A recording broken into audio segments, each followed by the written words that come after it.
Hey, it's Mike over at Taxes and Bricks. Welcome to episode 80. Woo! Wow, 80 episodes already this year. It's so crazy to me.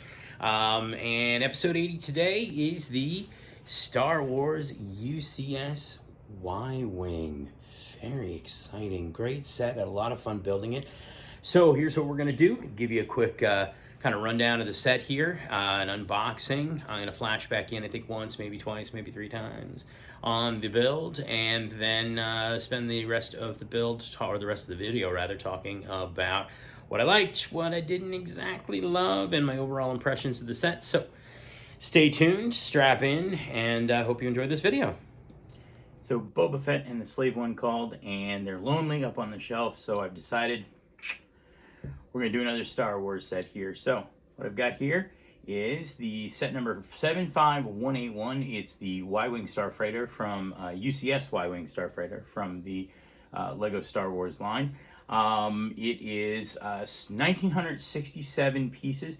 It was released as part of the May the 4th be with you wave in 2018, so May 4th, 2018, and it retired just about a year and a half later. On December 31st, 2019. I did not get it when it was out in the stores. Instead, I just purchased it about a year and a few months ago. I purchased it April 17th of 2021. When it came out, it originally retailed in the States for $199.99. I paid a little bit more for it because I bought it after it retired, and retired good UCS Lego sets, they go up in value. I paid $379 for it on eBay. You can still get it on eBay. Used without the box, $250. So you're still paying more than MSRP for a used set without the box. New, upwards of $700 now. But I mean, on average, if you're patient and you want to do the research, you could probably get one for between $400 and $500. If you watch the auctions, there are a few of them out there. You probably also get them at Lego shows and conventions, and you probably Facebook Marketplace, things like that. So this is though new in the sealed box, so I am going to crack it open tonight and ruin a potentially $700 set with cutting it open. But just kind of taking a look at the box here. Older box art, so it doesn't have that sort of 18 plus feel to it that the newer UCS sets have. It comes with two minifigures on the box. It comes with basically like an R2 droid, and then it comes with the gold leader. So right there, they give you the sort of measurements on the top of the box here. On the back of the box, you kind of get a better feel for what it would look like kind of displayed. Starship, UCS plaque. There's a couple of other photographs here. UCS Ultimate Collector Series on the side, and then just bunch of whatever on the back. So let's crack this sucker open, see what's inside. All right. Oh, another $700 set, rendered valueless by cracking the tape on it, but you know what, totally okay. Oh, wow, this is exciting. Okay, so not much loose inside the box. Just got a couple of bags. I got a 6, got a 13, 8, 3, 2, 12, 5, 4. So clearly inside this guy, which is kind of neat here, it says we're starting our attack run, and it's got kind of like a blueprint of the set on one side, and then it's got another blueprint of the set on the other. And there's clearly something loose in here, so I'm going to crack this ancillary box open and see what's inside. Oh, yikes. Loose bags everywhere. Oh, one of the bags broke, that's why. Oh, shame. Well, older stuff, sometimes that happens. Let's see, the plastic gives out. We'll just have to figure out which bag it's from.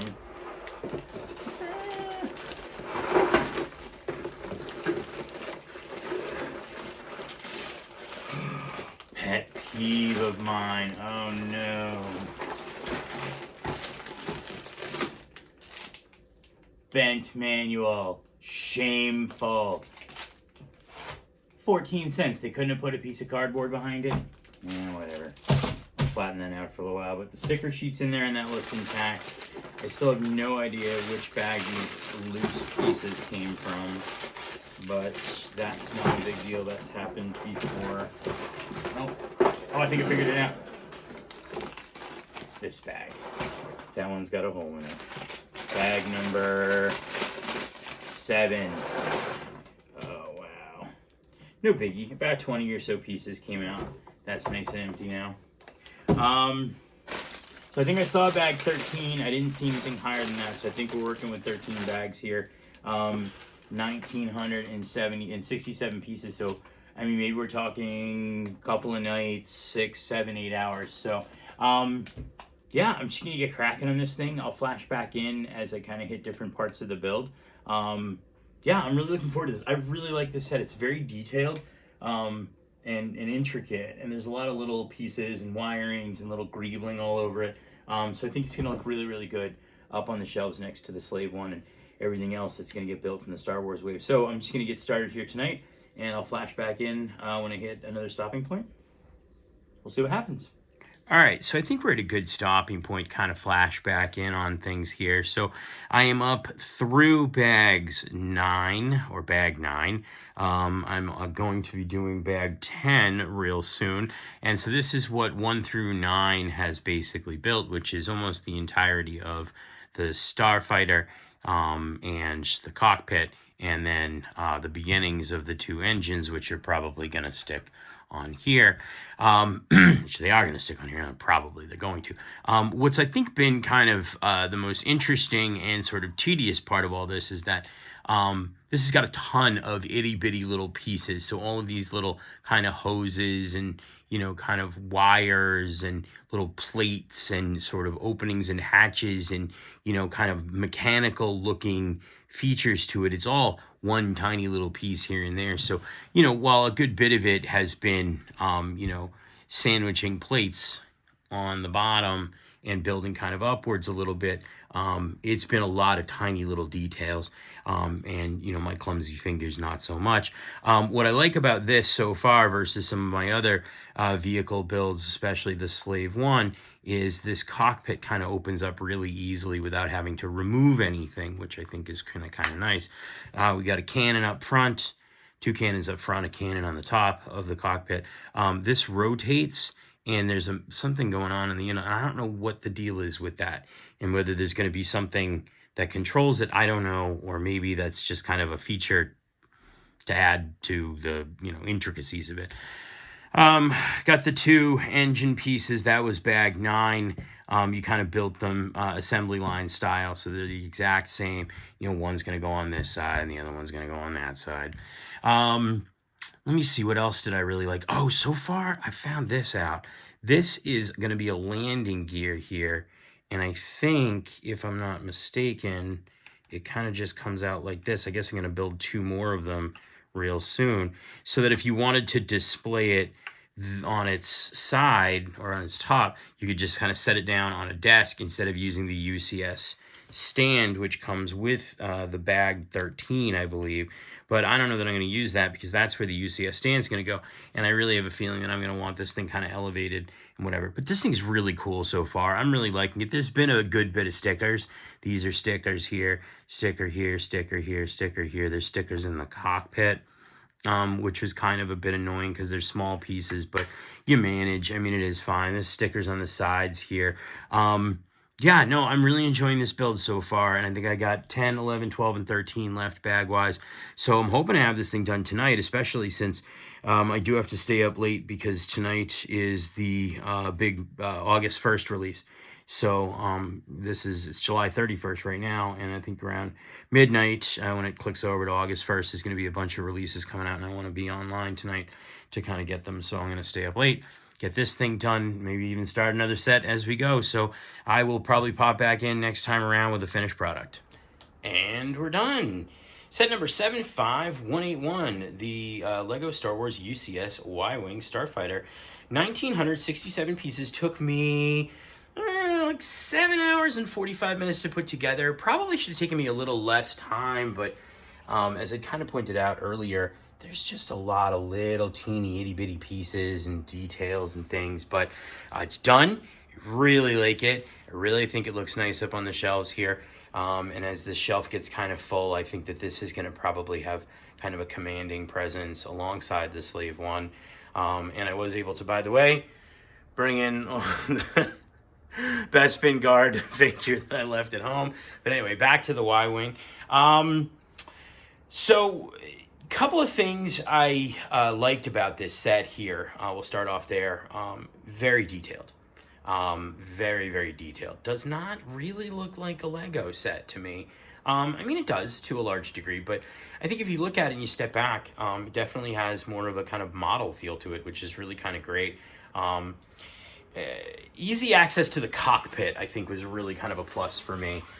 So many times you build something and you just can't get at the little sections or whatever. So this you could get in, and I could put the one of the minifigures in there or something like that, because it's minifigure scale, so it could fit like right inside. Just kind of neat. It just kind of closes right back up. I like the angling on the display stand. So instead of it being, like this, it's angled, which is kind of nice, because if you sit back at a distance, you can kind of see the whole kind of top of it and whatever. And I just really like that. I think that that's really, really nice. And as you've watched the Speed Champions videos, it's kind of what I did with the Speed Champions sets, where I kind of just put some bricks underneath to kind of, here, let me see if I can spin around and quickly kind of show you, to angle the cars a little bit so that you can kind of see them a little bit more when you're sort of sitting in an angle. So that's what I did, and I really like that they kind of naturally did that already with the Y-Wing. Something else I like, it's just visually very appealing. I mean, just kind of look at this and go, wow, it's really, really nice. Also something that I like too, I don't have them extended here, but it's got these little landing gears underneath. So if I wanted to display it a little differently, I could, kind of put these little landing gears out here and have them down.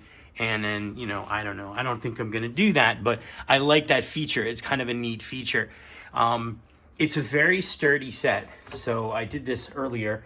It sits nicely on the display plaque. It doesn't have any type of looseness to it, which is really kind of great. It also pretty much goes on the display stand pretty easily here. Let me get that on there. So it just goes right back on the display stand kind of nicely. Kind of giving you the roundabout here before I get into my stupid nitpicky stuff here. It's a little wobbly on the display stand, so I'm going to kind of be careful here. Kind of from the back here, you can see the thrusters, which is great. Very detailed, sort of on the engine side here. Looking around the other side, which is the side that you probably won't see because it's going to be displayed the other way, it pretty much looks the same. So that's why it's kind of nice. Give you a little front view here. Should I tilt the thing? No. Just very sleek, very cool. I really like this set. Let's get it back into its position as to how it's probably going to sit on the shelves here. So let's talk about just a couple of other things. The manual, it came bent, just a pet peeve of mine. Put a 14-cent piece of cardboard behind the manual for the love of all that is good and holy. It is a bit wobbly on the display stand, so you can kind of see it. It doesn't feel like it's going to fall off. It's just kind of wobbly. So if somebody bumps into the thing, it's going to wobble a little bit. And it's okay, I mean, I guess. And while I appreciate the detail and the fact that there were small pieces everywhere, little tubes and wires and little bits and bobs and things like that, some of them were really hard to get in for my giant clumsy fingers. So, yeah. Other than that, no complaints. I really like this set. Like I said, it took me about 7 hours and 45 minutes to put together, which is great. Did it in the evenings and whatnot. It is a retired set, so if you are interested in buying something like this, you're going to have to go to eBay or one of the aftermarket sites. You can't get it at Lego or really kind of anywhere. I mean, I'm sure you can get it at Amazon, but you're going to pay probably aftermarket premium prices for it. But I think it's worth it. And if you're someone who displays Lego like I do, it definitely would make a great addition to any collection. So I think up next is going to be the Tanev 4. I'm going to try to start putting that together maybe tonight. I don't know, maybe I'll do something else, but I think that's going to look really nice too up here on the shelves. And I think that's pretty much it for the Y-Wing set number 75181, set that I really enjoyed putting together and am enjoying even more looking at here up on the shelves next to the Slave One and next to whatever else is coming next after this. So thanks for watching. Hope you have a great day. Don't forget to like, subscribe, and we'll talk to you later.